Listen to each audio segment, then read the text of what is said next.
Donc faire une courte introduction pour vous situer un peu le paysage dans lequel se situe Centrale Supélec aujourd'hui.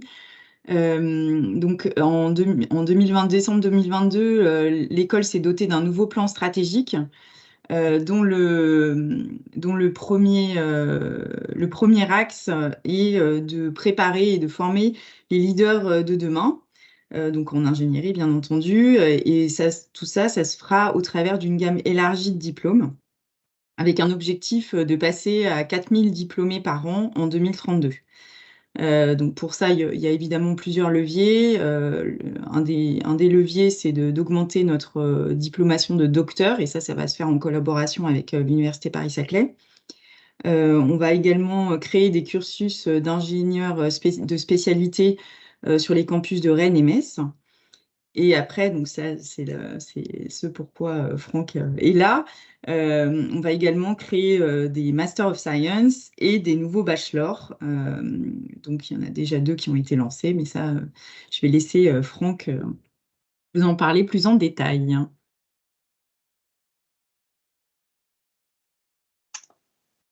Alors, j'attaque. Je t'en prie. Tac. Donc, comme je vous le disais, il y a 3 ans et demi maintenant, on a créé une direction à Centrale Supélec, qui est la direction des formations, dans lequel, bien sûr, on a une direction des études du cursus ingénieur, et on a créé cette direction des formations pour mettre en place une direction des études, des programmes de bachelor et master. Puisque on a lancé tous ces programmes il y a 2-3 ans, et on s'est doté d'une direction des études pour gérer ces diplômes-là, et je suis le directeur d'études de ces programmes-là, donc à la fois le développer des nouveaux programmes, et puis faire tourner ceux qui sont actuellement lancés. Donc aujourd'hui, on va regarder un petit peu les bachelors. Je vais non seulement vous montrer un petit peu ce que c'est qu'un bachelor, le contenu, comment on a défini les choses, et puis je vais essayer de prendre un petit peu de perspective pour voir ce que ça implique sur l'école. Et ça peut amener des discussions. C'est ça aussi qui vous intéresse en général, c'est d'essayer de discuter plus largement de l'école et de son évolution. Et ça, bien sûr, ces programmes de bachelor, ça a beaucoup de conséquences sur le fonctionnement de l'école. Alors, les bachelors, vous êtes à l'international, vous connaissez ce que c'est, hein, c'est le standard de formation dans le monde. Ce sont des programmes qu'on dit, donc ça reste des programmes sélectifs. Il y a une sélection avec des dossiers, avec des entretiens. C'est des formations, bien sûr, à l'ingénierie. L'idée pour nous, c'est que ce sont des gens qu'on va amener dans le domaine de l'ingénierie à travers des parcours différents, et peut-être derrière des fonctions, des emplois qui sont complémentaires à ceux des ingénieurs. On verra en sortie qu'il y a plein de possibilités pour ces gens qui vont suivre les bachelors. Et puis, plus important encore, je vais essayer de donner quelques pistes un peu pour montrer en quoi la création de ces nouveaux diplômes, ça transforme réellement l'école, à la fois en interne, ça veut dire que ça fait changer de position par rapport à simplement avoir un cursus d'ingénieur, et je pense que c'est pour le bien de l'école, parce que ça fait poser des questions qu'on ne se posait pas avec un cursus ingénieur, et puis ça renforce d'autant plus son rôle dans la société, avec cet engagement de former plus d'étudiants à l'ingénierie, alors qu'on atteint un seuil sur le cursus ingénieur. Avec 1000 étudiants par an, on ne peut pas monter énormément. Et donc, si on veut contribuer à former de plus en plus d'ingénieurs en France, il faut qu'on invente des nouveaux chemins, des nouveaux diplômes. Et c'est le but, entre autres, de ces bachelors. Donc, la mise en place de ces bachelors, hein, ça a des modifications profondes sur la pédagogie. On re-questionne la pédagogie parce que c'est des étudiants nouveaux qu'on a, c'est des étudiants dont on ne connaît pas, qu'on ne connaissait pas vraiment le profil, les étudiants qui n'ont pas fait les classes préparatoires. Donc ça change le profil et ça amène à re-questionner beaucoup la pédagogie. Ça re-questionne le fonctionnement opérationnel de l'école. Faire tourner un cursus ingénieur ou bien faire tourner des cursus en 4 ans à l'international avec des étudiants de 18 ans, ça change aussi le fonctionnement interne et des opérations. Et puis, comme j'ai commencé à l'évoquer un petit peu, nécessairement, ça fait re-questionner la stratégie de l'école. Et c'est ce qu'on a fait l'année dernière avec l'élaboration de ce plan stratégique qui donne une direction de développement de l'école. Donc, rien que la création de 2 bachelors comme ça amène à ces questionnements.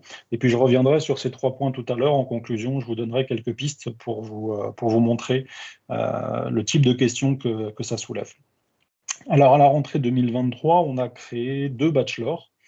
La donnée de base, c'était de dire que sur un bachelor, on va recruter des étudiants sur dossier de 18 ans qui sortent du lycée et que ça, on ne sait pas le faire en tant qu'établissement, puisque c'est un public qu'on n'a pas l'habitude de voir. Et donc, il fallait partir du principe qu'on allait s'associer avec des établissements qui savaient le faire. Et ça nous permettait en plus de bien différencier la formation par rapport à la formation ingénieur.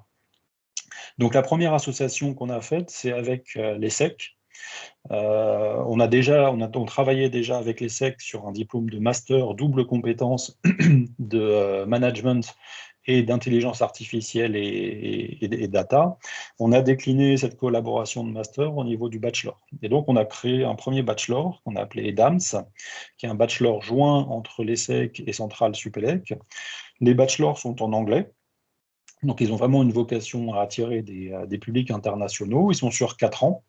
Et puis, il y a des alternances entre des cours sur différents campus, de l'international, de la mobilité, et puis des stages. Les bachelors, tels qu'ils sont définis actuellement, ont vraiment une vocation professionnalisante. On fait des stages, on fait des projets dès le début de ces formations-là.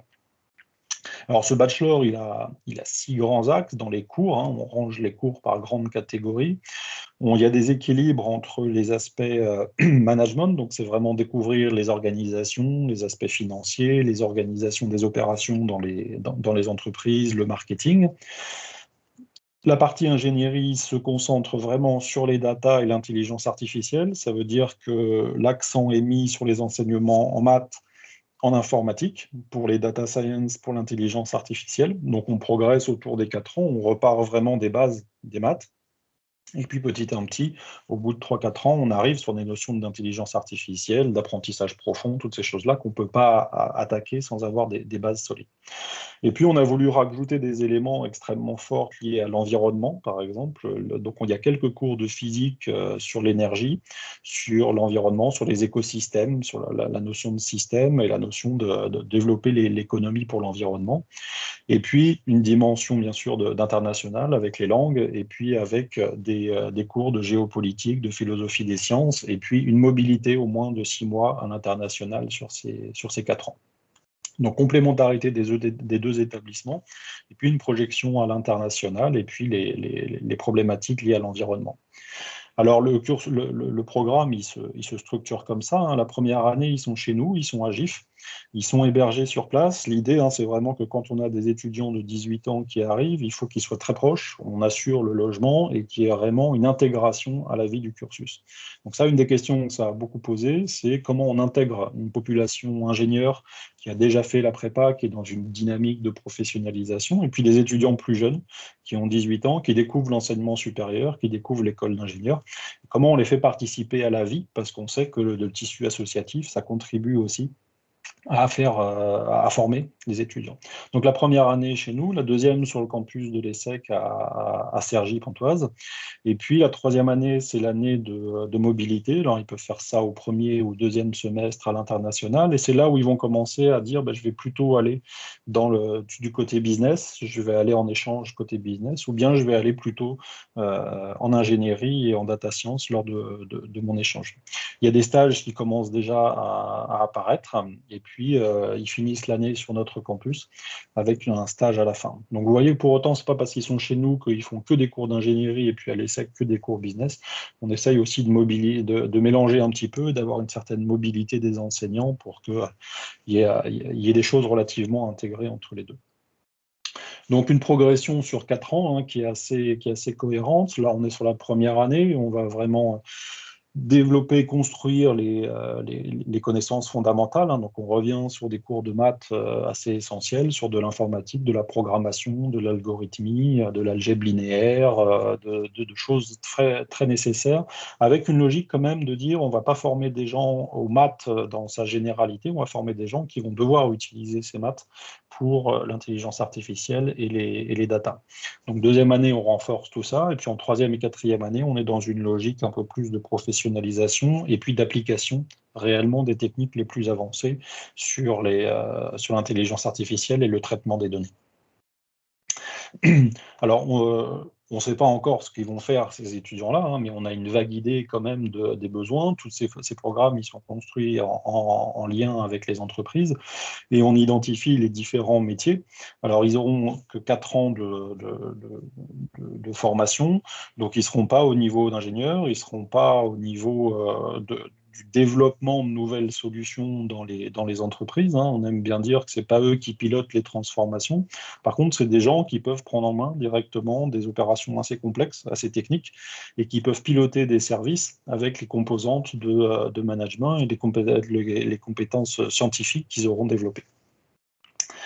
Donc voilà, l'idée c'est qu'on a une certaine partie des étudiants qui vont finir leur cursus et aller travailler directement au bout de 4 ans, hein, c'est le standard un petit peu des bachelors à l'international, et puis on a une partie qui vont vouloir continuer les études, aller jusqu'à un bac+5, faire un master derrière, et bien sûr ils pourront choisir d'aller faire un master côté business ou plutôt un master côté ingénierie. Donc ça, c'est vraiment l'idée d'un bachelor, c'est qu'on se forme très rapidement dans une perspective de professionnalisation.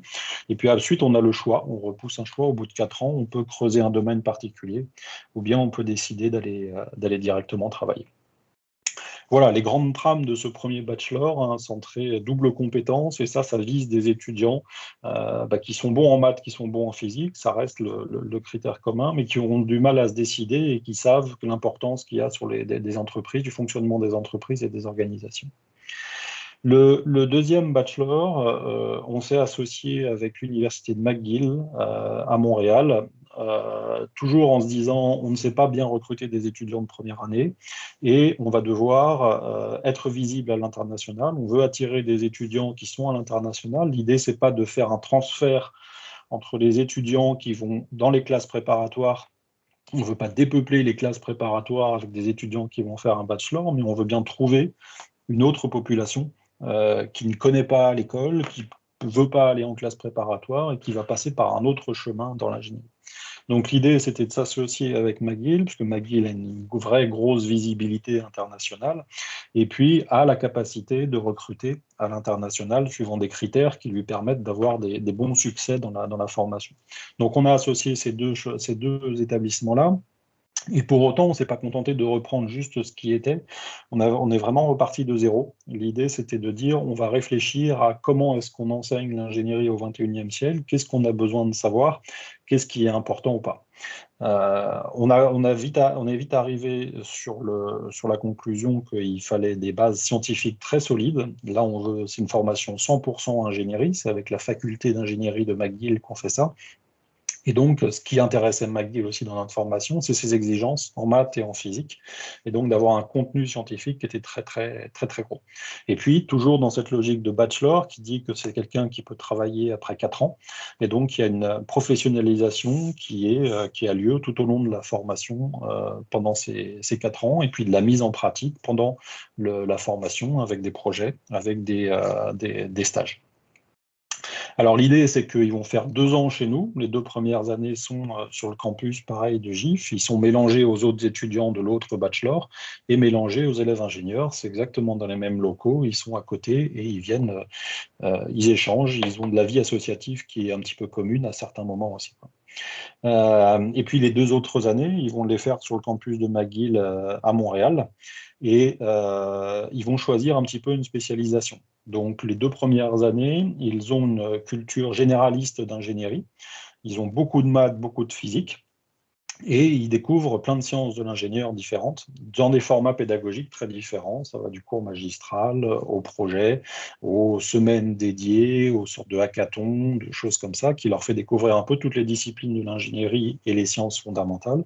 Et puis au bout de la troisième, quatrième année, ils vont choisir un parcours à McGill, un de 9 parcours qui peut être disponible en ingénierie à McGill. Alors, pour donner un tout petit peu de détails sur ce que ça veut dire, les 2 années qu'ils font chez nous, il y a 3 grandes catégories de disciplines. Il y a les sciences de base, avec les maths, la physique, la chimie. On a gardé de la biologie, parce qu'on a vu que les applications de l'ingénierie et la biologie étaient très fortes. Et puis, bien sûr, l'informatique. Une des stratégies qu'on a prises, par exemple, c'est de conserver la pratique qu'il y a en classe préparatoire, où on a un prof de maths, un prof de physique pendant toute l'année, qui vous suit et qui est capable de s'adapter à votre évolution. Donc, on a un prof de maths, un prof de physique en première année, et ils suivent tous les élèves. Donc, il y a vraiment un accompagnement pédagogique. Et puis, on a gardé de la biologie, parce que la biologie, ça fait partie des spécialités qu'il y a à McGill. Et le but de ce tronc commun des 2 premières années, c'est vraiment de préparer à n'importe quelle spécialité de McGill, alors que quand on rentre à McGill en bachelor, on choisit sa spécialité dès la première année. Donc, tout l'enjeu, ça a été d'être capable de brancher ensuite nos étudiants généralistes sur des cursus un peu plus spécialisés côté McGill. Le deuxième axe des cours qu'ils vont voir, c'est les sciences de l'ingénieur.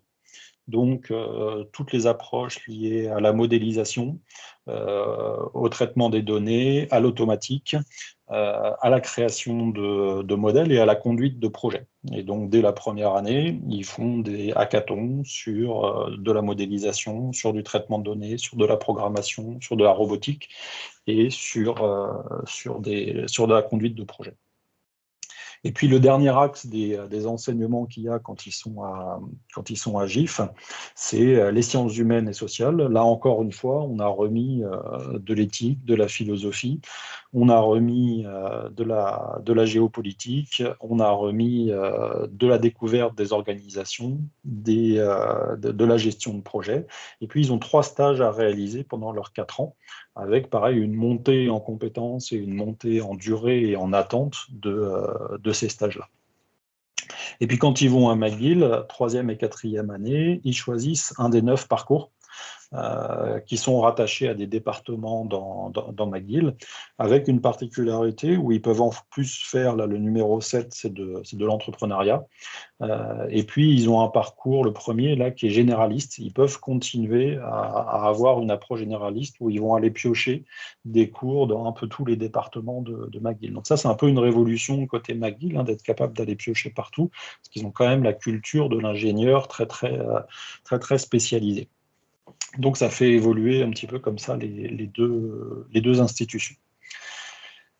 Les stages, donc ça marque principalement les fins de chaque année. On a commencé par un stage, on n'a pas fait le stage ouvrier classique qu'on retrouve dans l'ingénierie, mais on a essayé de l'orienter autour d'un stage à impact social pour que pendant 5 semaines, ils puissent aller travailler dans des ONG, dans des organisations humanitaires pour aller sur le terrain concrètement et agir. Hein. C'est une génération qui demande aussi beaucoup de ces choses-là, donc on le reconnaît dans le cursus. Et puis après, 2 stages qui sont un peu plus traditionnels, où on va dans des services techniques et on contribue réellement à ces services dans les entreprises. L'idée de ces stages-là, c'est de commencer à permettre aussi une mobilité à l'international, c'est qu'ils puissent se faire à l'international, c'est que quand ils sont à Paris, ils puissent aller faire un stage à Montréal, quand ils sont à Montréal, ils puissent éventuellement revenir à Paris pour développer une relation avec un labo, avec une entreprise aussi, même à distance. Voilà, les deux, je ne vais pas beaucoup plus. Si vous avez des questions, on peut rentrer dans le détail un petit peu du fonctionnement de ces bachelors, de ces contenus, de ce qu'ils y font réellement, plus plein d'autres questions. En conclusion, je voudrais vous donner quelques pistes comme ça sur ce que j'évoquais au début, qui est les 3 axes sur lesquels ça requestionne beaucoup l'école et ça l'a fait évoluer. Le premier axe, c'était sur la pédagogie. Vous voyez, quand vous avez des étudiants qui n'ont pas fait de classe préparatoire, qui connaissent juste le programme de maths et de physique du lycée, ça pose vraiment la question de qui on forme, comment on va les former. Tous n'ont pas forcément fait un lycée en France, tous n'ont pas préparé le bac. Il y a plein de diplômes différents, et donc il y a une vraie question sur comment à quel niveau on veut amener tout le monde et comment, de façon pédagogique, on arrive à s'adapter à toutes les différences et à toutes les cultures finalement qu'il y a dans la formation au niveau lycée dans le monde. Et puis finalement, en 4 ans, pourquoi on veut les former, qu'est-ce qu'on veut faire et comment on positionne ces formations-là par rapport au diplôme ingénieur. Donc ça, c'est des questions qu'on a essayé de lever en construisant les programmes et qu'on continue en permanence à se poser. D'un point de vue opérationnel, ça pose beaucoup de questions et on voit que tous les services à l'intérieur de l'école se mobilisent énormément, puisque ça pose des questions sur la façon dont on utilise les locaux, en particulier l'hébergement, l'hébergement d'élèves mineurs, l'utilisation des locaux par des élèves mineurs, ça fait changer les fonctionnements. La qualité de l'accueil, ce sont des formations qui sont payantes. Il y a une grosse mobilité internationale. Il faut être capable d'accueillir les étudiants correctement. Et du coup, ça développe tout un ensemble de compétences aussi de recrutement, de marketing, de visibilité internationale qu'on n'avait pas trop besoin de faire jusqu'à maintenant parce qu'on avait encore un public captif qui venait des prépas et qui voulait venir chez nous. Se positionner à l'international, ça nécessite aussi de développer une image, développer un marketing qu'on est obligé de faire avec ce type de diplôme. Et puis sur les éléments stratégiques, a rappelé Caroline au début, les enjeux, c'est doubler le nombre d'étudiants. Il faut qu'on le fasse avec d'autres formations que simplement la formation d'ingénieur qui sature. On ne peut pas avoir plus d'étudiants, avec des enjeux derrière de sociétaux sur la féminisation, sur diversifier la population aussi qu'on forme. Ce positionnement à l'international, on fait partie des plus gros établissements en France, en Europe, avec l'université Paris-Saclay. On a des leviers pour un vrai positionnement international et puis pour clairement se rendre visible et attirer des gens qui vont venir, non seulement venir étudier, mais en plus venir rester en France. Et puis du coup, ça veut dire définir l'école comme une entité qui forme globalement à l'ingénierie de plein de façons différentes et puis plein de publics différents. Ça, pareil, une stratégie qui évolue en permanence et qu'on essaye d'adapter au jour le jour dans ce contexte-là. Voilà, c'est plutôt des pistes de discussion ensuite, si vous voulez qu'on aborde certains sujets, qu'on creuse certains contenus dans les bachelors, et ça vous donne un aperçu de ce qu'on essaye de développer actuellement pour l'avenir de l'école. Merci beaucoup, Franck. Je ne sais pas si vous avez des questions. Donc, vous avez soit possibilité de les poser de manière orale, dans ce cas-là, peut-être faites lever la main grâce au petit item réagir, ou non, lever la main, il y a un item qui s'appelle comme ça. Dans ce cas-là, j'ouvrirai votre micro. Ou sinon, il y a le Q&R aussi qui permet. Alors, je vois qu'il y a des mains qui se lèvent, alors j'y vais. J'active le micro. Donc, Tuong, vous avez la parole. Normalement, oui. Est-ce qu'on vous entend? Non. Attendez. Le micro, il est coupé quand même. Je sais pas, il est marqué. Pourtant, j'ai autorisé le micro. Ouais, tu as autorisé, mais après, il faut que le micro soit activé. Ah, il faut que vous activiez votre micro de votre côté. Parce que moi, j'ai autorisé de mon côté, mais je pense que vous avez peut-être une manipulation à faire de votre côté.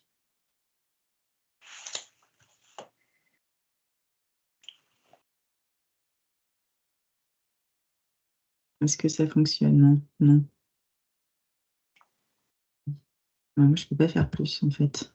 Ouais.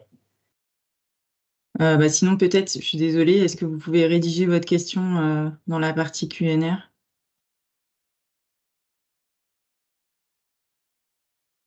Je vais essayer avec quelqu'un d'autre. J'ai Hugo. Ça marche pas mieux. Bon.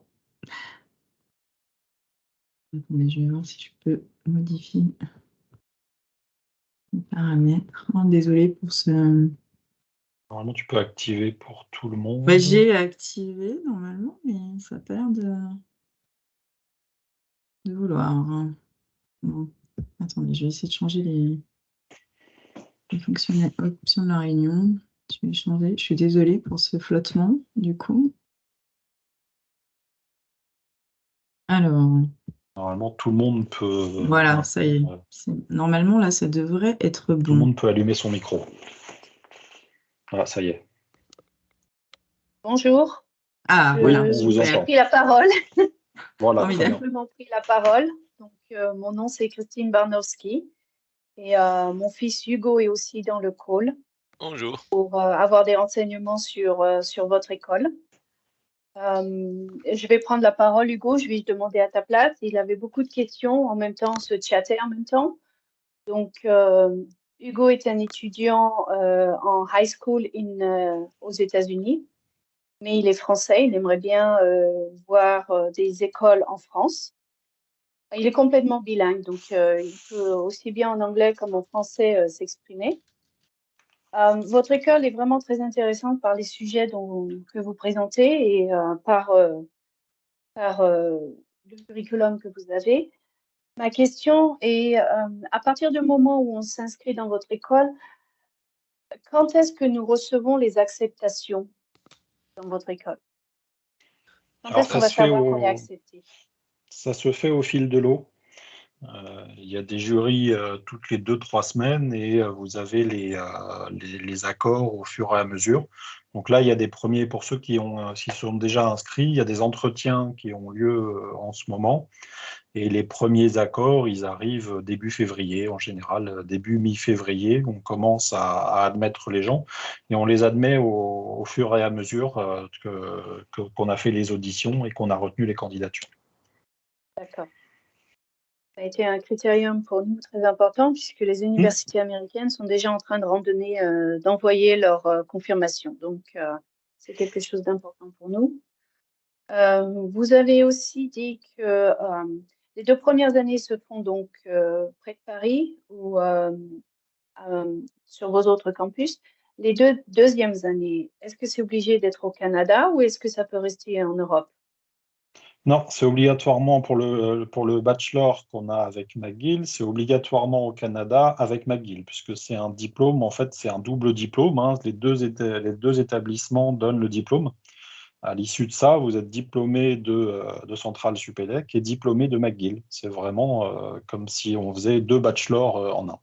Donc, c'est le programme à faire dans sa globalité et il n'y a pas de choix de réorientation au milieu. D'accord, merci beaucoup. Merci. Je crois que c'était tout. Hugo, ça a répondu à toutes tes questions, c'est ça? Oui, la plus grande question, c'était quand les acceptations sont envoyées, parce que j'en ai déjà quelques-unes des écoles américaines. Donc, si vous candidatez sur le site, en général, le temps de regarder le dossier, de faire un entretien, un mois après, vous avez les réponses. Il y a demain soir, en heure française, il y a un webinaire spécial, dédié vraiment au bachelor, avec la directrice des études, la directrice de la scolarité des bachelors, qui est en ligne et qui va représenter plus précisément les bachelors et qui va répondre à toutes ces questions pour les étudiants. Ah bah c'est parfait, merci. Donc, je vous mets je ne sais pas si vous voyez le chat. Non, il est tourné off. Oui, je le vois, moi. Je le vois. Alors, moi, je ne peux pas publier dedans. Non, mais dans ce cas-là, on voit moi et moi, je ferai suivre Ouais, Franck. j'ai le lien Madame pour se Habert, connecter pour. Habert a mon email. Oui. J'ai le lien comme ça du webinaire qui est demain. C'est 20h heure française. Et du coup, il y a une présentation qui est plus longue, hein, qui dure 40 minutes. Et puis, en général, après, il y a des questions, il y a des interactions qui sont possibles sur plus de détails, sur les pièces à fournir, sur les débouchés, sur la composition de la population, il y a plein derrière de questions à poser en plus. Merci Il y a souvent des étudiants aussi qui sont là chez nous et qui participent à ces webinaires. Ah bah c'est parfait. Voilà, demain à 20h. Point de vue du campus, vous avez un campus directement près de vos buildings ou il faut se trouver un logement? On propose un logement qui est à 200 mètres du bâtiment principal d'enseignement. Donc, quasiment tous les étudiants, enfin tous ceux qui le veulent en tout cas, sont logés juste à côté du bâtiment d'enseignement. Merci. Et est-ce que vous pouvez donner le coût d'une année d'études à votre université? Sur un étudiant qui est de nationalité canadienne ou européenne, c'est 7 900 € l'année. En gros, c'est le même tarif pendant les 4 ans, c'est-à-dire que ce soit à Centrale Supélec ou à McGill, c'est ce tarif-là. Et le tarif international, il est à 44 000 €. Pareil sur les deux nationalités, sur les deux campus. Donc, c'est les Mais si on tarifs a qu'il y la a nation, vraiment. excusez-moi.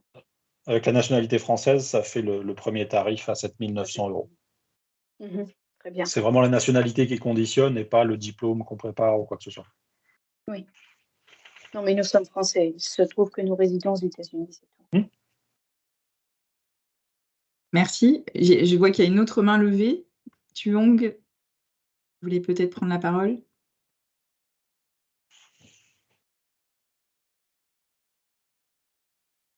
Là, le micro est activé, mais on ne vous entend pas. Il y a encore un autre problème. On progresse. Oui.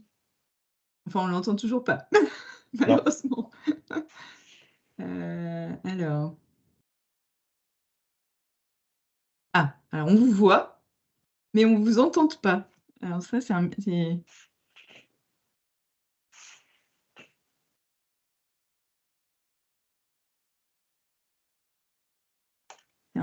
là, j'avoue que ça dépasse mes compétences techniques, là. J'avoue que je ne Non, sais là, ça pas. vient pas ça vient pas du réglage là, de la Non, c'est réunion. ça, hein. Non, mais je pense que peut-être c'est de votre côté, le micro est pas. Vous avez peut-être pas autorisé ou votre ordinateur a. Je suis désolée du coup pour ce souci. Est-ce qu'en J'ai attendant, il y a. Pardon. remarqué qu'on ne peut pas écrire de mots dans votre chat. J'ai le Non, chat ouvert et je il n'arrive y a le pas Q- à il y typer a quelque chose. QNR qui est ouvert normalement, Ah, UNR. mais le chat non. Ok, le QNR fonctionne, oui. Oui, normalement oui. J'avais fait en sorte que ça soit ouvert.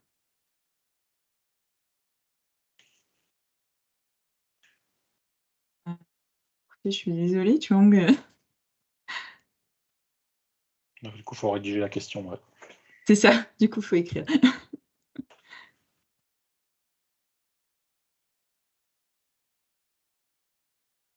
Je ne sais pas si en attendant, est-ce qu'il y a d'autres personnes dont les micros fonctionneraient et qui voudraient poser une question?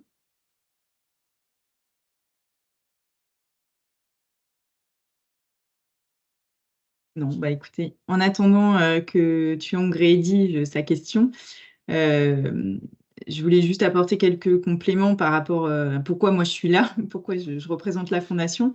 C'est parce que la Fondation est là pour financer le lancement de toutes ces nouvelles formations. Elle vient donc en appui financier du développement de l'école et ça se fait en très grande partie grâce à la générosité des anciens. Et donc c'est pour ça que je suis là et que j'ai proposé à Franck de venir vous faire cette présentation. Voilà. Et tout à l'heure, on parlait des résidences. Les résidences, c'est aussi un, un investissement qu'a fait la Fondation au moment de la construction du campus sur le plateau de Saclay pour justement que nos étudiants soient logés sur le campus et n'aient pas de difficulté à se loger sur le plateau. Et on voit qu'on a fait le bon choix parce que je crois qu'il y a d'autres écoles sur le plateau qui n'ont pas fait ce choix et les étudiants sont parfois dans de grosses galères à la rentrée parce qu'ils ne trouvent pas de logement. Donc, C'est très bien. C'est très bien que vous ayez investi. Alors, du coup, c'est sur la candidature. Donc, je vois que vous l'avez rédigé. Maintenant, on arrive à la voir. Très bien. Oui, pour les gens, donc sur les voies de recrutement, il y a deux voies de recrutement, mais il n'y en a pas côté McGill. C'est-à-dire qu'il faut, pour avoir accès à ce programme-là, il faut passer par chez nous. Donc, il y a une plateforme sur le site, vous allez sur centralsupélec.fr et vous avez dans les formations, les bachelors, et vous avez toutes les indications pour candidater. On candidate en ligne sur notre plateforme à centralsupélec.fr. Sur le site de McGill, on ne peut pas candidater à ce programme-là. Comme c'est que les 2 années suivantes, il n'est pas ouvert à l'intégration au début encore. Ça va venir certainement pour les années futures, mais pas pour l'instant. Et ceux qui connaissent un petit peu la Parcoursup, on a aussi des places sur Parcoursup pour des étudiants en général qui font leur étude dans un lycée français. Voilà, on est aussi présent et visible sur cette plateforme-là. Par contre, il y a beaucoup plus de places. Donc cette année, on a 82 étudiants. Pour l'année prochaine, on ouvre 90 places. Sur Parcoursup, il n'y a que 10 places, alors qu'il y a plus de 80 places du coup sur notre plateforme. Donc, on encourage vraiment à passer par notre plateforme. C'est là où on a les réponses les plus rapides et c'est là où on a plus de garanties. Ce que je propose, c'est peut-être à la fin de cette présentation, une fois qu'on aura raccroché, je vous enverrai le lien à la fois vers le webinaire de demain dont parlait Franck tout à l'heure, qui sera plus pratico-pratique, si j'ai compris, sur la scolarité, les candidatures, etc., avec des témoignages d'étudiants. Et également le lien pour candidater vers le site de l'école pour pouvoir... En tout cas, le site est ouvert depuis la fin du mois d'octobre et jusqu'au 1er mars. Donc, c'est plutôt la date limite est au 1er mars. Okay. C'est en cours.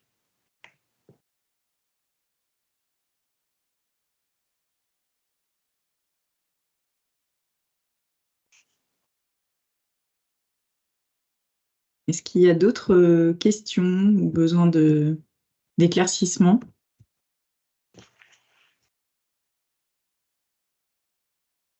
Vous avez répondu à toutes mes questions. Merci beaucoup.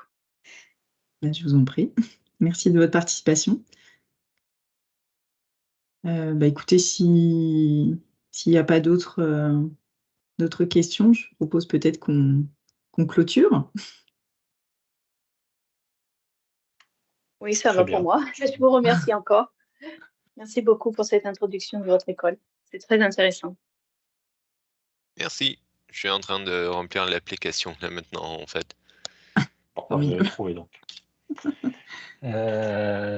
Étant 11e grade. Ouais, c'est ça. Ça peut commencer maintenant pour la candidature. Ouais. Est-ce que vous avez besoin de lettres de recommandation et de choses comme ça?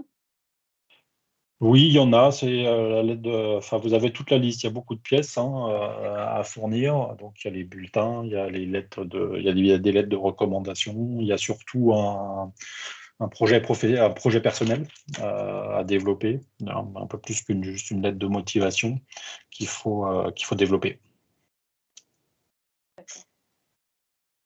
Donc vraiment très semblable aux candidatures. C'est semblable aux candidatures américaines, donc. De toute manière, on recrute. Ce qu'il faut bien avoir en tête, c'est qu'on recrute en commun avec McGill.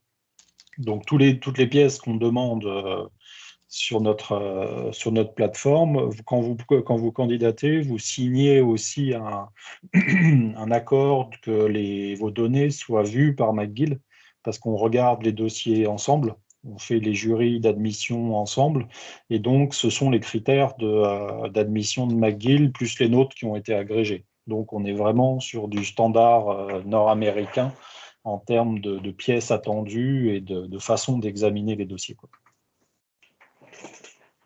Surprise. Merci beaucoup. Bon, merci beaucoup, Franck. Merci à tous. Plaisir. Et je vous envoie donc les informations dont on a parlé. Et puis, dès que l'enregistrement est disponible, je le diffuserai aussi, parce que si vous voulez le partager ou le montrer à d'autres personnes, voilà, ça sera possible. Merci beaucoup et très bonne soirée à tous. Bonne soirée. Merci beaucoup. Bonne journée. Au revoir. Merci, au revoir. Bonne journée. Oui, bonne journée, oui, pardon. C'est nous. Il est midi ici. Il est midi. Au revoir.